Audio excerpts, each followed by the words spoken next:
Sarah had never imagined her life would turn out like this. At 28 years old, she was a single mother living in a small rented apartment on the outskirts of a sleepy town called Millbrook. Her son Leo was 6 years old, and he was the only reason she still had the strength to wake up every morning at 4 a.m.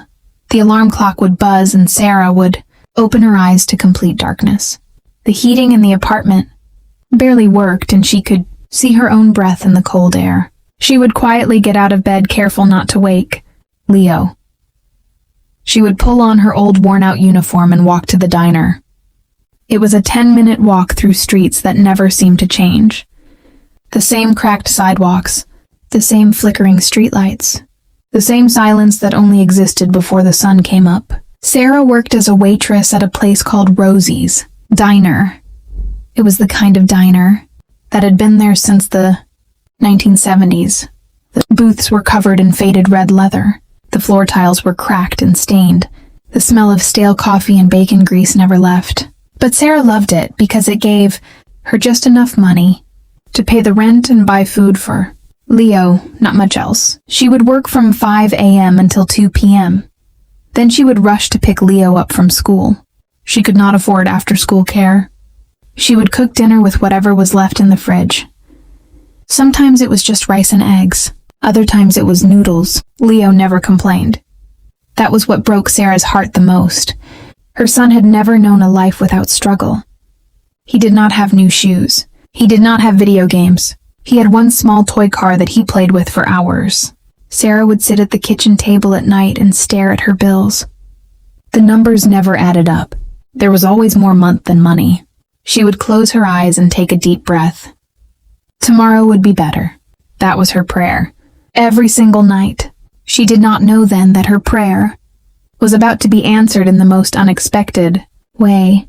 The diner was always busy in the mornings. Farmers and truck drivers and factory workers would fill the booths. They would order coffee and eggs and pancakes.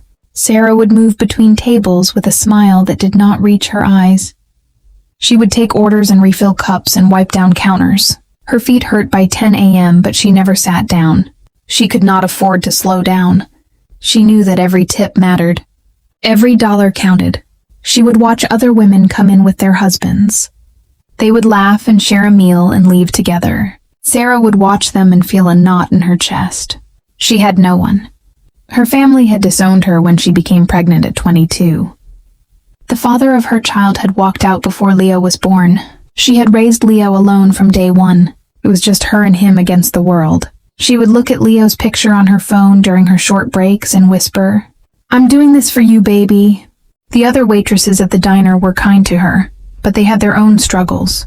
Tina was a single mom too. She had 2 kids and worked double shifts. Maria was trying to save money to bring her mother from another country. Everyone was fighting their own battle.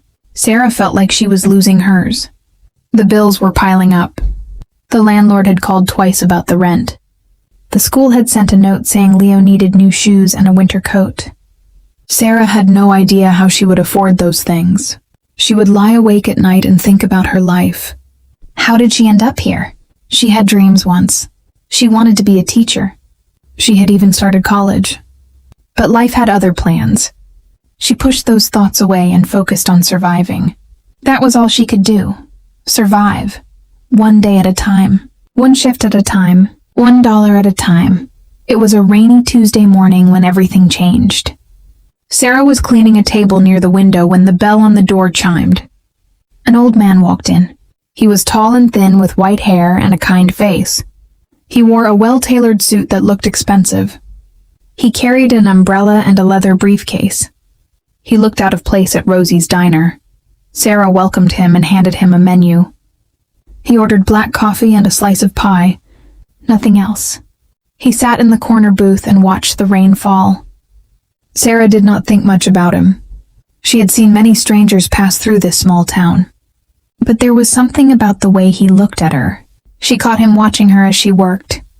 She felt nervous at first, but then she noticed that his eyes were not judgmental. They were kind. He just sat there for 2 hours. He did not leave. He did not rush. He simply observed. When Sarah came to refill his cup, he thanked her and asked her name. she told him. He smiled and said, "Sarah, that's a beautiful name." She smiled back and returned to work. The man stayed until the lunch rush was over. Then he paid his bill and left a $50 tip. Sarah could not believe it. $50 was more than she made in a full shift. She ran after him to thank him. He was standing outside under his umbrella. He turned around and said, "You work very hard, young lady. I have been watching you all morning. You never stop moving. You never stop smiling. That is rare." Sarah did not know what to say. She just stood there with tears in her eyes. The man introduced himself. "My name is Mr. Harrison. I used to run a company. I am retired now, but I still recognize talent when I see it." He reached into his pocket and handed her a business card. He said, "If you ever want a better life, call me." Then he walked away. Sarah stood in the rain holding that card like it was made of gold. Sarah went home that night and stared at the business card for hours. She turned it over and over in her hands. Mr. Harrison, it was a simple white card with a phone number and an email address. No logo, no fancy design, just a name and a number. Sarah wanted to call him, but she was scared. What if it was a joke? What if he was not who he said he was? What if she called and made a fool of herself? She put the card in her drawer and went to sleep. The next day, she lost her shift at the diner. The manager told her that someone with more experience had been hired. Sarah felt like the ground had opened up beneath her. She walked home in a daze. No job, no money, no options. She opened her drawer and looked at the card again. She took a deep breath and dialed the number. Mr. Harrison answered on the second ring. He remembered her.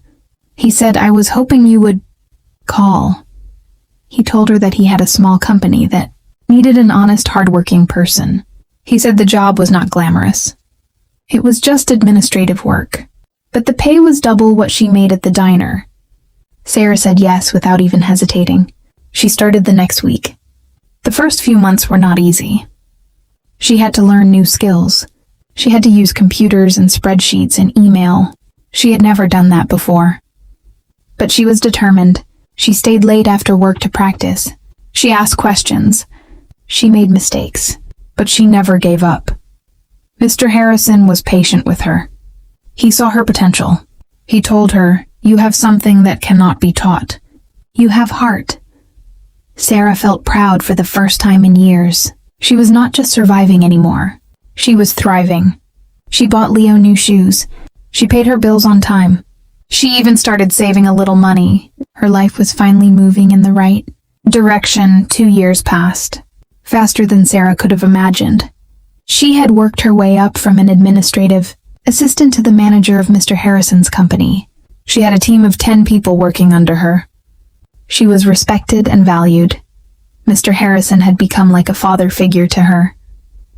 He would check in on her and Leo. He would send birthday gifts for Leo. He would invite them over for Christmas dinner. Sarah had never felt so supported. Leo was 8 years old now.